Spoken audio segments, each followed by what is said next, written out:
हर हर महादेव, जय भोलेनाथ। नमस्कार, मैं साधना पांडे मार्गदर्शन पे आपका स्वागत करती हूँ। दोस्तों, मैं बात करूँगी आज वट सावित्री व्रत की। यदि पूजा करने जा रहे हैं तो उसमें कुछ विशेष सामग्रियाँ आपके पास होनी चाहिए, तो उनकी बात करूँगी। और सारी सामग्रियों को आप नोट कर सकते हैं, इन्हें एक एक करके कैसे चढ़ाना है, ये सारी जानकारियाँ आप ले सकते हैं।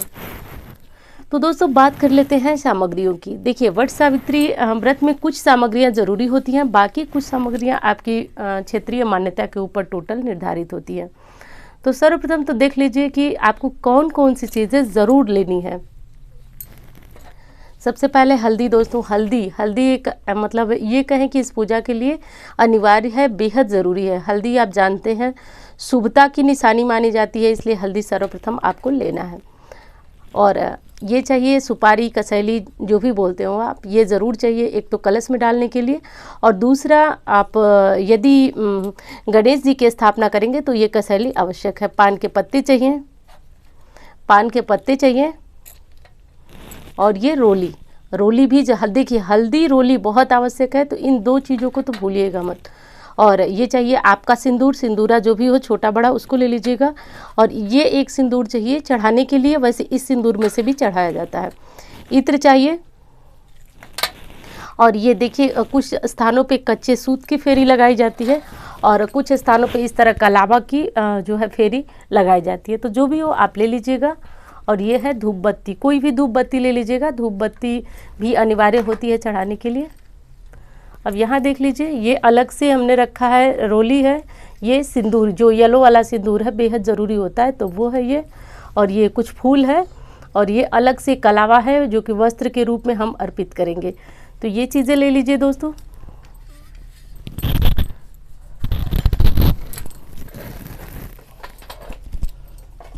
अब बारी आती है दोस्तों कि यदि आप अपने घर में पूजन करने वाले हैं, तो कलश रखना बेहद ज़रूरी होता है। तो कुछ भी अनाज रख ले, और ये पान का पत्ता है, और कलश आप मिट्टी का भी ले सकते हैं, जैसा कि देख रहे हैं आप मिट्टी का भी कलश ले सकते हैं। और यदि आपको दोस्तों, अब देखिए, यदि आप घर में पूजन कर रहे हैं, ध्यान से समझिए इस बात को। तो घर में यदि आप पूजन कर रहे हैं तो आपको इस प्रकार कलश तैयार करना होगा।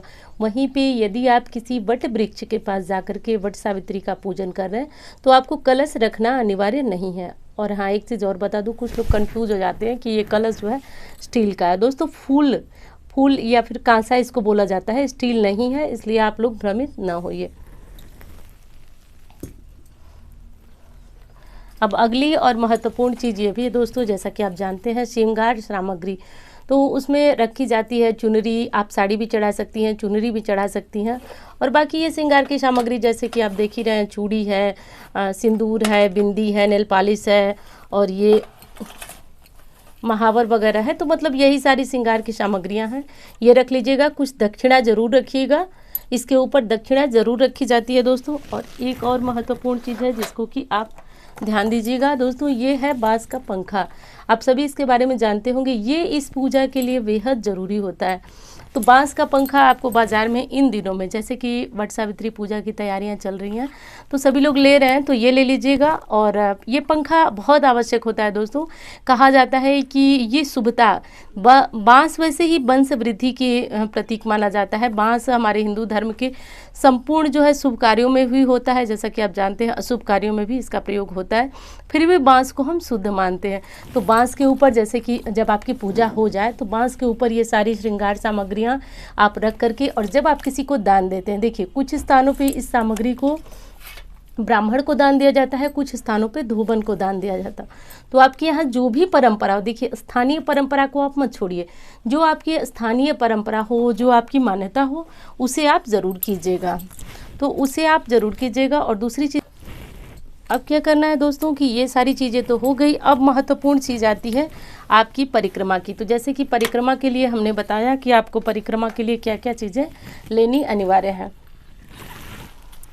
अब दोस्तों, अपने अपनी मान्यता के अनुसार अलग अलग चीज़ों से फेरी लगाई जाती है।